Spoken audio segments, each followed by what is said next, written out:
Intervenção militar no Brasil. Como ocorreria? Caros amigos, bem-vindos a mais um episódio de Hoje no Mundo Militar, um canal exclusivamente dedicado à discussão de temas militares atuais. Neste vídeo falarei sobre os possíveis passos a seguir pelas Forças Armadas em caso de intervenção militar no nosso país.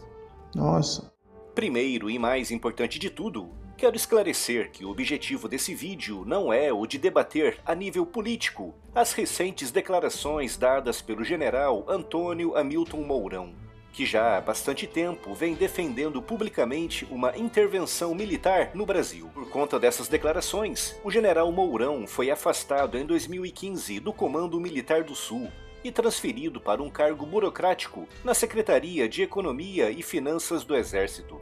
Mas isso não foi suficiente para o calar, e recentemente, no dia 15 de setembro, o general Mourão voltou a falar sobre a possibilidade de uma intervenção militar, dessa vez durante uma palestra numa loja maçônica em Brasília. Resumindo a conversa, ele disse que se os três poderes não resolverem os problemas graves do país, então as Forças Armadas poderão ter de intervir, e que essa intervenção não será fácil e que trará problemas, mas não... Quais são esses três poderes? Será que são esses que eu conheço? O judiciário, legislativo e executivo? Chegou a dar detalhes sobre que problemas seriam esses. Dito isso, e deixando mais uma vez bem claro que a discussão aqui não irá orbitar o aspecto político, na prática, se os militares resolverem intervir, como é que isso se processaria? Como devem imaginar, uma intervenção militar, seja no Brasil ou em qualquer outro país, não é algo fácil ou indolor. E no Brasil já houve uma intervenção militar, né? Eu já ouvi essa história aí que aconteceu. É preciso haver um grande entendimento entre os comandantes militares para evitar o surgimento de facções contra e a favor da intervenção.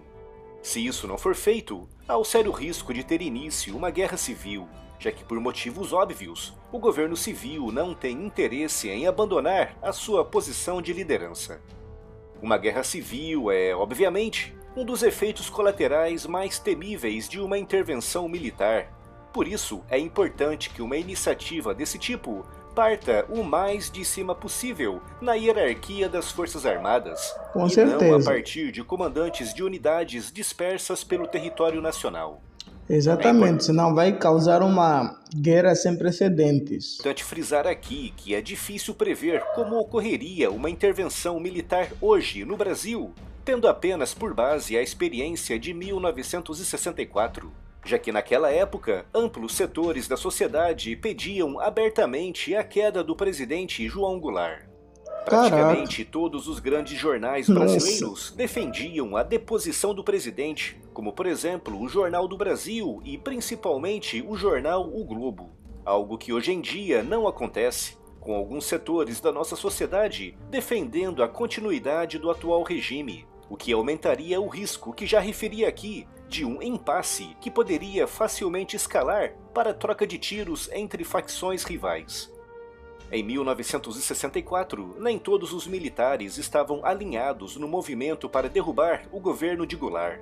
E foi graças às negociações do general Médici que a situação não descambou para a guerra, já que o general Amaury Cruel, na época comandante do 2º Exército, estava marchando à frente das suas tropas em direção ao Rio de Janeiro para colocar um fim no movimento intervencionista, com ordens claras e inequívocas para usar a força se necessário, e isso só não aconteceu graças a longas negociações. Por isso, se mesmo em 1964, quando grande parte da sociedade apoiava abertamente a queda do governo, não havia uma união das tropas desde o princípio, hoje, em 2017, quando há setores que defendem a continuidade do atual regime, não se pode, obviamente, esperar por uma sintonia perfeita a esse nível. Exatamente. Por isso, o risco de haver choques entre generais e unidades que apoiam a intervenção e outros que não apoiam a intervenção é muito grande e não pode ser ignorado. Então quer dizer que hoje a possibilidade de haver uma intervenção militar no Brasil é mínima, porque isso pode vir a criar choques. Ok, mas e se houver de fato esse entendimento e as Forças Armadas avançarem em conjunto, o que elas farão num primeiro momento. Vamos Tendo saber. por base o que aconteceu em 1964, muito provavelmente o exército irá assumir posições de combate nas principais capitais e cidades brasileiras, e principalmente em Brasília, a sede do governo central. Os principais locais serão os centros das cidades, as rodoviárias, os aeroportos, as prefeituras, os fóruns e as universidades.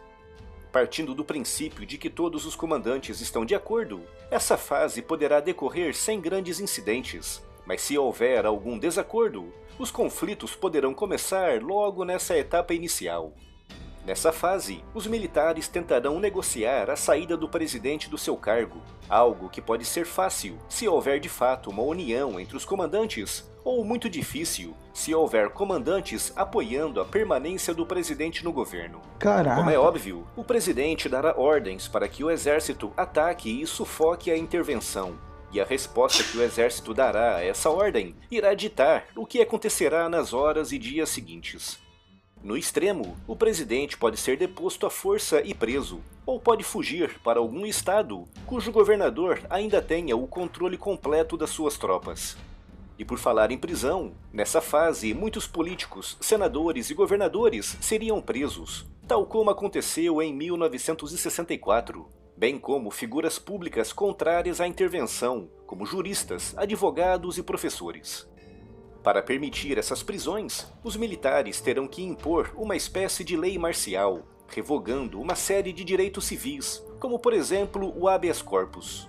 Sem o habeas corpus, uma pessoa pode ser presa e mantida presa por tempo indeterminado, mesmo sem uma acusação formal.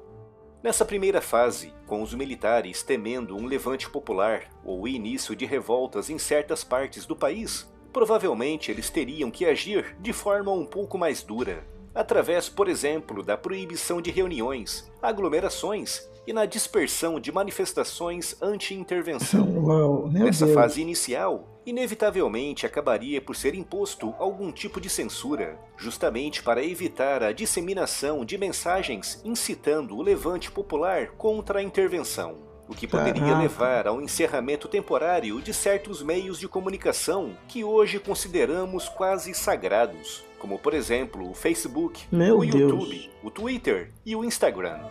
É claro que é impossível dizer que é exatamente assim que o processo irá transcorrer, até porque o nível das medidas dependerá justamente do apoio que a intervenção receber da população. Se a resposta for muito positiva, muito provavelmente essas medidas seriam de curta duração, mas se os militares forem confrontados com regiões inteiras contrárias à intervenção, ou se outros comandantes militares continuarem firmes ao lado do atual governo, então é de se prever que essas medidas de controle e censura sejam mais incisivas e prolongadas.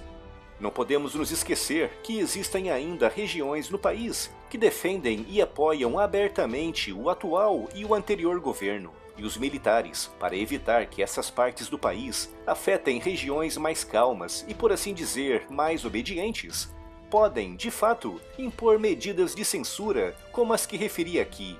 Mas é aquela coisa, tudo vai depender. Não há um manual que diz como um militar deve proceder diante de uma intervenção militar. A coisa pode correr muito bem, o governo é deposto e em poucas semanas a vida começa a voltar à normalidade. Ou pode arrebentar mesmo uma guerra civil, principalmente tendo em vista a atual realidade brasileira bastante polarizada.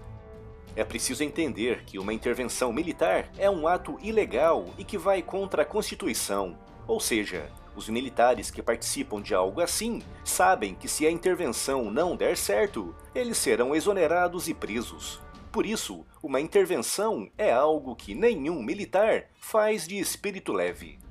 Nos tempos que correm, com praticamente todos os políticos de topo envolvidos em grandes esquemas podres de corrupção, com denúncias aparecendo praticamente todos os dias e com descasos terríveis em todas as áreas, seja na educação, na saúde e também na segurança pública, é natural que muitas pessoas procurem alternativas de governação para a solução desses e de outros problemas. Com certeza. Mas temos que entender que não há um passo a passo para uma situação como essa, e que assim como pode correr tudo muito bem, pode também correr tudo muito, mas mesmo muito mal.